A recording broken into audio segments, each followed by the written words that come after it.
Hai, Assalamualaikum, selamat pagi. Alhamdulillah, bertemu lagi kita dalam video penerangan sejarah tingkatan 4.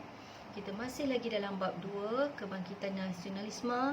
Subtopik kita pada hari ini iaitu faktor kemunculan gerakan nasionalisme. Okey, jadi kita nak belajar tentang faktor-faktor yang membawa kepada kemunculan gerakan nasionalisme, gerakan cintakan tanah air di negara kita. Okey, ada 6 faktor yang membawa kemunculan gerakan nasionalisme, iaitu peranan agama, penulisan kreatif, media cetak, sistem pendidikan, kemunculan golongan intelektual dan juga pengaruh luar dan serantau. Jadi, kamu boleh rujuk muka surat 34 dan 35 buku teks sejarah tingkatan 4. Okey, kita pergi kepada faktor yang pertama, iaitu peranan agama. Okey. Di sini peranan agama, peranan ini dibawa oleh para pelajar yang menyambung pelajaran di Mesir, di mana mereka ini terdedah kepada falsafah perjuangan gerakan Islah yang kita tahu gerakan Islah ni muncul untuk menentang imperialisme barat di negara Islam. Okey, faktor yang kedua iaitu penulisan kreatif. Okey, tokoh-tokoh nasionalis telah menghasilkan novel, cerpen dan puisi. Okey, hasil karya mereka ni menggambarkan keperitan hidup bangsa dan yang dijajah serta penderitaan rakyat. Okey, so hasil karya mereka ni memberikan kesan ataupun impak kepada rakyat untuk menaikkan semangat nasionalisme mereka dalam kalangan rakyat di negara kita. Okey, sebagai contoh novel penulisan kreatif daripada Harun Aminur Rashid seperti novel Melur Kuala Lumpur, cerpen cerita Awang Putat oleh Abdul Rahim Kajai dan juga hasil karya Pak Sako ataupun nama sebenarnya Ishak Haji Muhammad, iaitu Putera Gunung Tahan dan Anak Mat Lela Gila. Okey. Faktor yang ketiga iaitu faktor media cetak, di mana di sini peranan akhbar dan majalah yang berfungsi menyalurkan maklumat dan penyebar berita. Okey, di sini juga ada akhbar Zawi Peranakan yang menegur campur tangan British dalam soal agama Islam di Singapura dan isu berkaitan bahasa Melayu. Okey, selain itu ada akhbar Sekolah Melayu yang dijadikan sebagai bahan bacaan di sekolah Melayu. Akhbar Al-Imam, Neraca dan Pengasuh yang membawa idea-idea pembaharuan, dan juga akhbar Fajar Sarawak yang mengkritik dasar pemerintahan Brooke. Okey, yang mengabaikan hak dan kepentingan Bumi Putera Sarawak. Kemudian kita tengok faktor yang keempat, iaitu sistem pendidikan. Sistem pendidikan moden Islam melalui penubuhan madrasah. Ada 3 madrasah di sini, iaitu Madrasah Al-Atas di Johor Bahru, Madrasah Al-Mashhur di Pulau Pinang dan Madrasah Al-Idrisiah di Kuala Kangsar.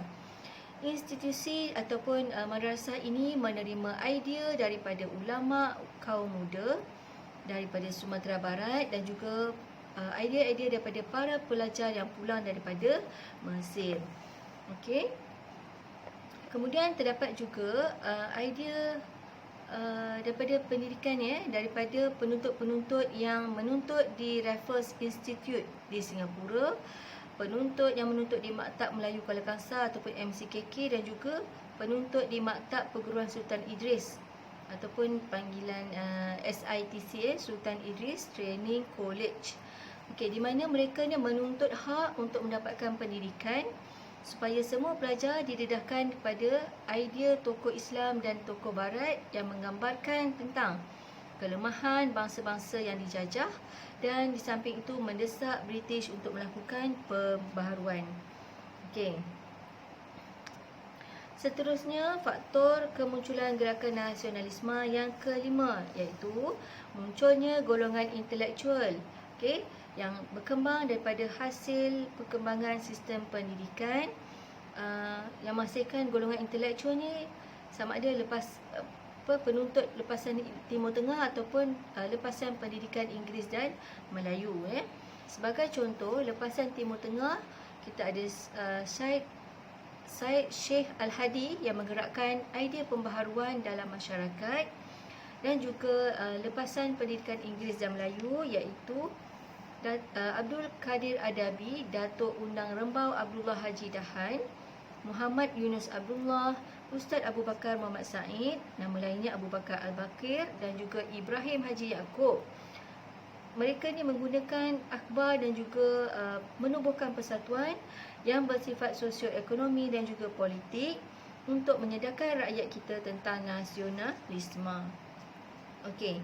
Dan faktor yang keenam iaitu pengaruh luar dan serantau, di mana apa yang berlaku di negara luar juga telah membantu meningkatkan semangat nasionalisme dalam kalangan rakyat di negara kita, ya.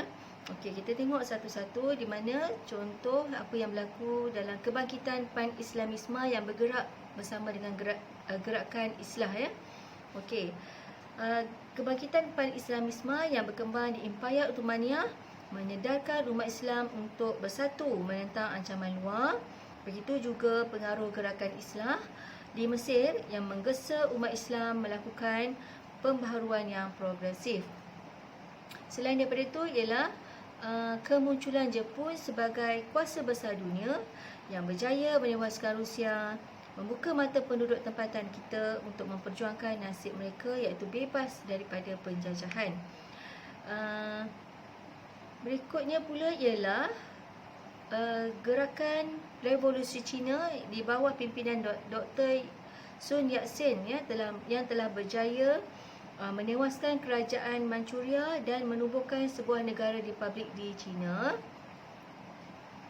Dan juga perjuangan oleh Mahatma Gandhi yang menentang British dengan cara tanpa kekerasan, ya, menjadi inspirasi kepada pergerakan nasionalisme di negara kita. Selain daripada itu juga ada perjuangan Jose Rizal di Filipina dan juga perjuangan tokoh Soekarno di Indonesia yang menyemarakkan lagi usaha untuk menentang penjajahan di negara kita. Okey. So, perkembangan yang berlaku akibat pengaruh dalaman dan luaran telah menyemarakkan pergerakan nasionalisme di negara kita.